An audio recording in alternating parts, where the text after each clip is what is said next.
2020년 4월 9일 목요일 은샘 1010 기도회 오늘 말씀은 마가복음 15장 16절에서 32절까지의 말씀입니다. 오늘 말씀은 20절까지 봉독하고 그 말씀 중심으로 함께 나누도록 하겠습니다.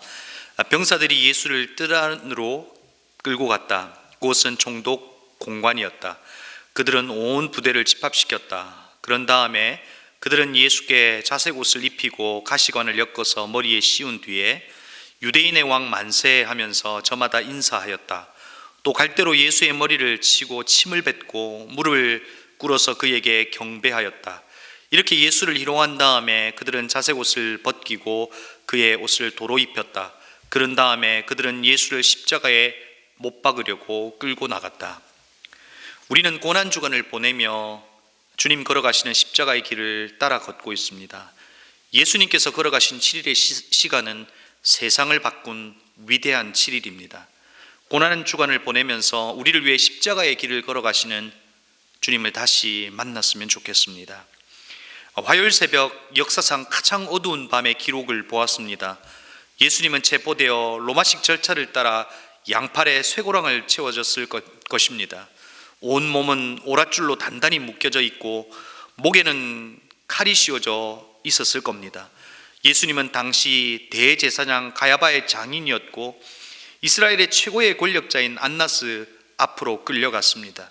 제자들은 다 흩어져 버렸고 베드로는 예수님을 부인했습니다. 예수님께서 끝까지 사랑한 제자 유다는 자신의 목숨을 끊었습니다. 마땅히 정의로워야 할 법정에서는 불의가 행해지고 있습니다. 죄가 없으신 예수님께서 불의와 타협하도록 회유하고 폭력이 허용되지 않은 법정에서 경비대원 하나가 예수의 얼굴을 가격합니다. 안나스는 별다른 말 없이 예수님을 결박한 채 대제사장 가야바에게로 보내어집니다.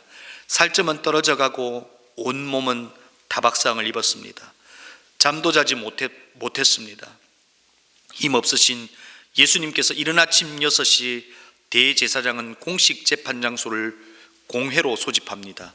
원래의 재판은 대중이 입회 아래 진행되지만 여전히 종교 지도자들은 자기네 규정을 어기고 있는 겁니다.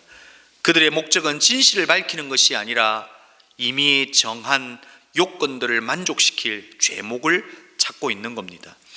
3차 재판을 마치면서 빌라도는 예수님의 제목을 로마에 대한 반역죄로 정했습니다.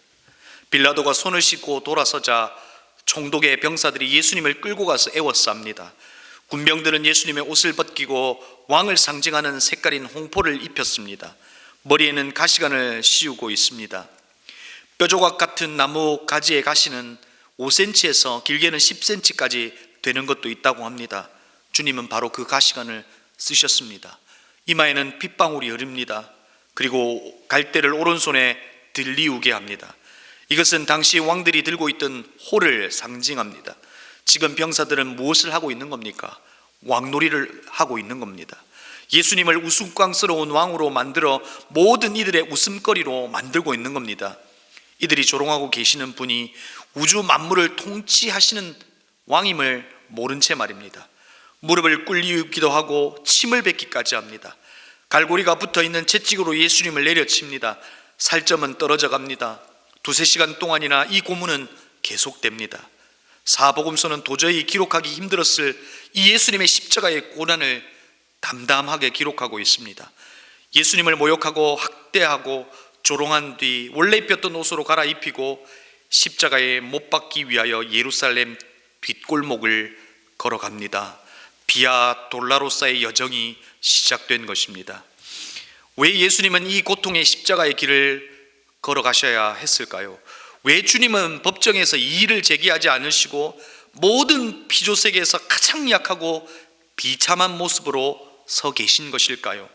주님은 왜 이 길을 묵묵히 수용하고 계신 걸까요? 우리 주님은 2000년이 지난 오늘 저와 여러분을 위해 이 길을 걸어가고 계신 겁니다. 주님은 우리가 서야만 하는 그리고 가야만 하는 그 길을 홀로 가시며 온몸으로 역사를 쓰고 계신 겁니다.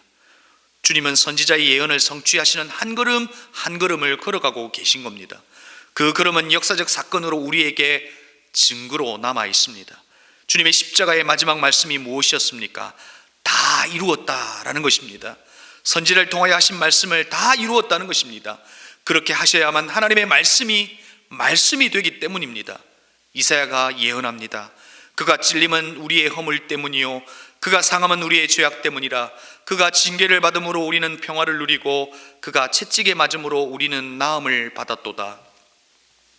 이 말씀이 진리라고 하는 사실을 주님은 그 십자가의 길에서 증명해 보이고 계신 겁니다. 그래서 그 주님은 십자가의 길을 걸어가고 계신 겁니다. 우리 주님은 유죄 선고를 받으셔야 할 분이 아니신 흠 없으시고 죄 없으신 분이십니다. 조롱의 대상이 아니라 찬송의 대상이십니다. 그가 홀로 걸어가신 십자가의 길은 너무나 초라해 보이고 아무것도 할 수 없는 한 인간의 무기력함이 아니라는 것입니다. 우리의 생명을 주시기 위해 걸어가신 길이라는 것입니다. 주님은 당신이 가셔야 할 길을 역사적 기록으로 남기시며 우리를 생각하고 계신 겁니다. 우리 한 사람 한 사람의 얼굴을 떠올려가고 그 길을 걸어가고 계신 겁니다. 오늘 예수님을 향하여 유죄를 선포하고 있지만 예수님은 분명 무죄이십니다. 우리는 이 고난주간을 보내면서 무엇을 묵상해야 합니까? 바로 예수님께서 걸어가신 그 고난의 의미를 깊게 묵상해야 합니다.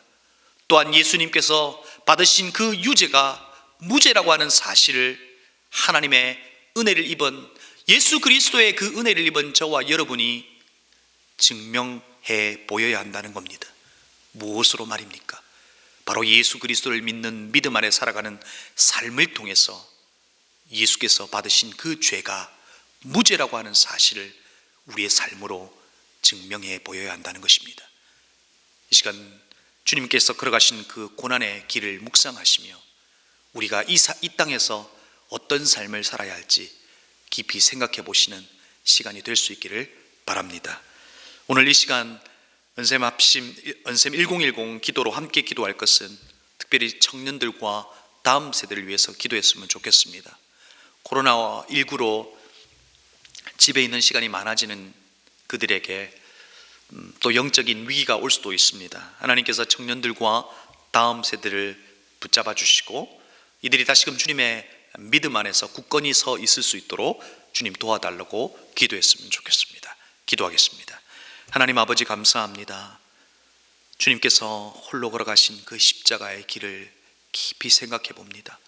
그 길은 우리가 가야 할 길이며 그러나 주님은 그 길을 걸어가시며 하나님의 말씀이 진리이신 것을 우리에게 증명해 보이신 것을 하나님 생각합니다. 주님이 걸어가신 그 십자가의 길을 묵상하며 아무 죄 없으신 그분께서 유죄의 선고를 받으시고 십자가의 길을 걸어가신 그 길 앞에 우리는 그 주님의 죄 없으심을 우리의 삶으로 증명해 보일 수 있도록 인도하여 주옵소서. 그분이 우리의 구주이신 것과 그분이 하나님이신 것을 예수 그리스도를 믿는 우리가 증명해 보이는 우리의 삶이 될 수 있도록 인도하여 주옵소서. 또한 다음 세대와 청년들을 기억하여 주셔서 이 위기의 때 주님을 더욱 붙드는 우리 믿음의 아이들 되게 하여 주옵소서. 감사합니다. 예수님의 이름으로 기도합니다. 아멘.